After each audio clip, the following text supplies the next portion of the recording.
Golden Eaglets outfoxed by plucky Netherlands side as Nigeria's FIFA Under-17 World Cup challenge is halted in Brazil. First match day 4 of the UEFA Champions League was a night of compelling drama and incredible comebacks. And LeBron leads with a triple-double as Lakers continue impressive start to the NBA season. My name is Deji Omotoyinbo. Welcome to Sports Express, brought to you by MTN. Many thanks for joining us for the midweek edition of Sports Express, brought to you by MTN. We start out with international newsreel. Pedro Peter is here for that. Thanks, DJ. Our first story is from tennis, where 20-time Grand Slam champion Roger Federer and 16-time major winner Novak Djokovic have both been drawn in the same group at the season-ending NATO ATP Tour Finals, which begins this weekend in London. Federer, who has won the event 6 times, was drawn with Djokovic, a 5-time event champion, alongside Dominic Thiem of Austria and Italy's Matteo Berrettini in the Bjorn Borg group.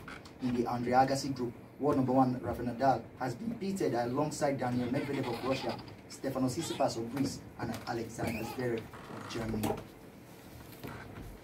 To golf, 5-time major winner Phil Mickelson has dropped out of the top 50 PGA World Rankings for the first time in nearly 26 years. The 49-year-old American had spent 1,353 consecutive weeks in the top 50, which is the longest consecutive streak since the official world rankings began in 1986, but has now dropped to 51st after finishing in a tie for 28th at the WGC HSBC Champions event last Sunday. Mickelson, who won a career 44th PGA title in February, insists he will be back at the summit. To athletics, the UK anti-doping agency UKAD has revealed that it will decide whether it needs to take any action against athletes who trained with banned coach Alberto Salazar. Chief Executive Nicole Sapstead revealed the British body will work with the World Anti-Doping Agency WADA in its investigation into the activities of the 61-year-old American who was handed a 4-year ban for doping violations by the US Anti-Doping Agency. Lastly, the results of NBA games played last night. Atlanta Hawks flew past the San Antonio Spurs 108-100. Trae Young with 29 points, 13 assists for the Hawks. Los Angeles Lakers powered past the Chicago Bulls 118-112. LeBron James with a consecutive triple-double of 30 points, 10 rebounds, and 11 assists.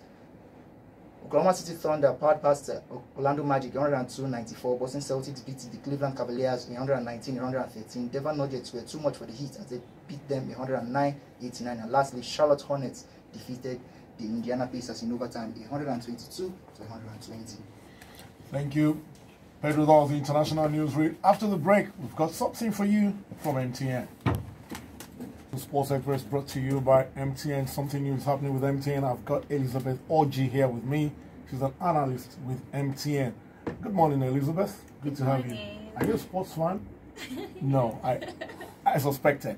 All right. Tell us about this 4G innovation. There's a myth, or is it a fact, that 4G drains your battery fast? Is that true? Well, that's actually a myth, because the truth is for most smartphones, they actually have the tendency to drain battery fast, but then that can be adjusted on the power settings on every smartphone. You could either maximize, minimize, or just optimize. Okay, all right. What's the advantage of this 4G network? Tell us. Okay, on the 4G network, you get to enjoy internet experience at faster speed, and for your call reception is also really clear and fast, so you don't get to buffer when you're streaming videos online. So it's 10 times better than the 3G. Okay, how can I confirm that my phone is and SIM is LTE compliant? Oh, okay. All you need to do is to text 4G to 131 as a text message. 4G to 131. And that will tell me. Yes. Whether okay, all right. Now, how can I upgrade to 4G if I'm not already there? How do I do the upgrade? Okay, for new customers, you're automatically on 4G. So if you buy an MTN SIM today, you're automatically on 4G. But if you confirm you're not on 4G with the SMS, all you need to do is go to the nearest MTN store with your valid ID and tell them you want to upgrade. It's absolutely free. Okay.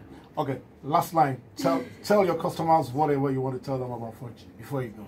Okay, I would advise my customers, all MTNers, to migrate or upgrade your SIMs to 4G. It's actually the best form of service right now, because with it you don't have to say, oh my god, my videos can upload. It's really, really fast. Really, really fast. Solves all your headaches. Yes. Okay. All right, Elizabeth said it. I believe her. Thank you very much, Elizabeth, for coming. Thank you. All right, continue the show. Buddy Ogutu is here. Buddy, well, there was no upgrade from the Golden Eagles. It was indeed a downgrade. What happened? What happened? They lost. We know what happened. They lost. How did it happen? I did an article after the second game that this Eagles will not be world champions. Yeah, you did. You did that. It was clear that the way they were going, they are conceding goals, and like you always said, when most times after 1 or 2 games, other teams look at us, look at our teams, and they adjust. They know, okay, this is how to play them, this is how to beat them. And most times, especially when the team has as much deficits as this under 17 team, you were saying before you came on here that our 3-man defense, which for the life of me, I will never understand why they're trying to make 17 hours play a 3-man defense. Because at this point, at this level, you just want them to play the basics, enjoy their football, and grow into it. You don't restrict them too much tactically, and don't complicate matters. But like you're saying, these guys they play intricate and difficult passes. Just move the ball. And the teams that defeated them, if you watch, it's straight for football. All they did was one of the defenders comes forward. You know that then it's 3 against 2 or 4 against 2, and then you are just at sea. So for me, my fear now is that this team, there are a couple of foreign-based players that they brought. I still don't understand it. Also, it is an admission of our failure as a nation or as a segment in terms of football development to do our jobs. Because nowadays, going forward, you now notice that the next under 17. Don't be surprised if you see 6 or 7 foreign-based, and from that point on, it's going to be downhill. We need to develop our. So look, we keep going back to it. We need to develop.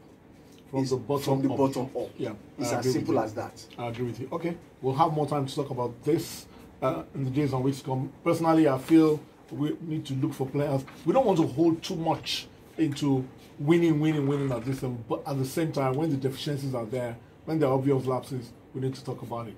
All right. Thank you very much, buddy. When we return from the break, go to the World Soccer Report. Crazy night at the bridge. We'll be back.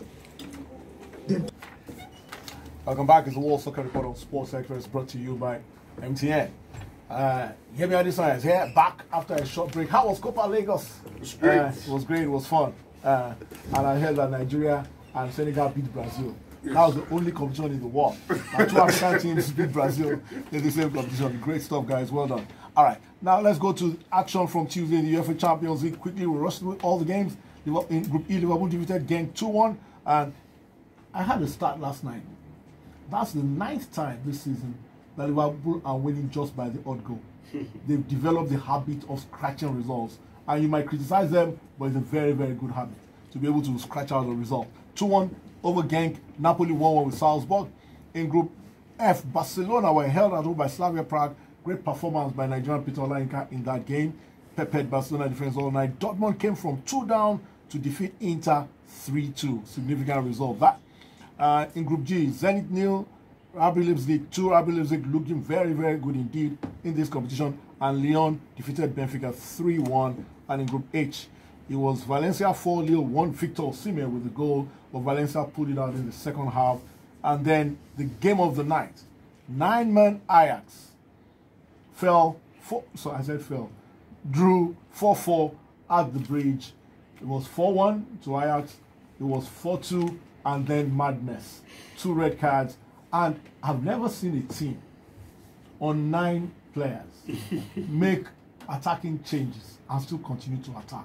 I think it just epitomizes the philosophy of this Ajax team. If they had lost it, a lot of people would have criticized them, but still, it looks like a lot of people enjoyed watching them play. I'm not sure the purists would have criticized them. Those that keep hampering on attacking football, I'm not sure they would have crucified them. But you need to, at some point, take a few steps back and look at yourself and say, look, maybe we need to go into the trenches. But you have to say that overall, it was a fantastic performance from Ajax. They looked good in all segments of the game. And if not for the red cards, they could have scored more. Because they just seem to every time they came forward, when they kept possession, the way they attacked, at every what I like single about this is that they lost a couple of key players. Oh yes, last season, but it seemed like it looked like they're not missing a beat. But they're then not missing a beat. You have to say that a lot of eyes and attention on their manager now. He's Rumors that they're going to buy second team before. previously. But where my focus is from last night is Slavia Prague.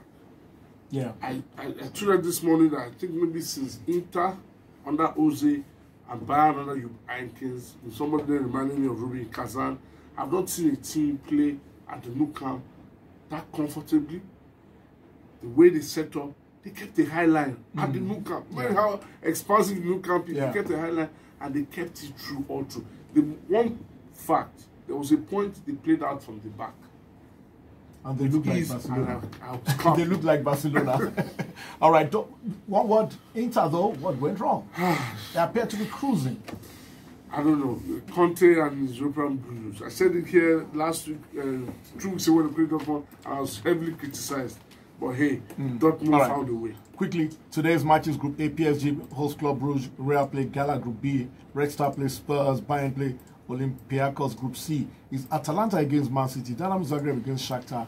In Group D, it's Lokomotiv Juve and then Bayer Atletico. One game that jumps out at me, I'm sure you know, Atalanta, Man City. Two teams that love to attack. Atalanta have been struggling, but you get the feeling they'll feel, hey, let's make a statement here. They lost at the weekend. They lost heavily to City the previous game. Italian teams have struggled in last match day, which is yesterday. They have to pick it up. Now, City will have one eye on the Liverpool game. So you might have a different City lineup. Yeah. Just the way Liverpool also made a few changes. It'll be a good game. Both teams will score. Hope on attacking football is expected in that one. All right. And Spurs at Red Star. Tough game. Spurs should at least get a draw there. Okay. All right. So it does look like Juve and Atletico might be skirting around. I think they'll be fine and all that. All right. Thank you very much, Jamie. And that's our show. Best of the rest is basketball. And Atlanta Hawks forward John Collins has been given a 25-game ban for breaching the NBA's anti-doping rules. The 22-year-old American tested positive for peptide 2, a drug that increases the release of a growth hormone. Collins is the third NBA player to be given a 25-game ban for breaching drug regulations this season, and he has revealed he plans to appeal the suspension. My name is DJ Motoibu. Thanks for your time. Good morning.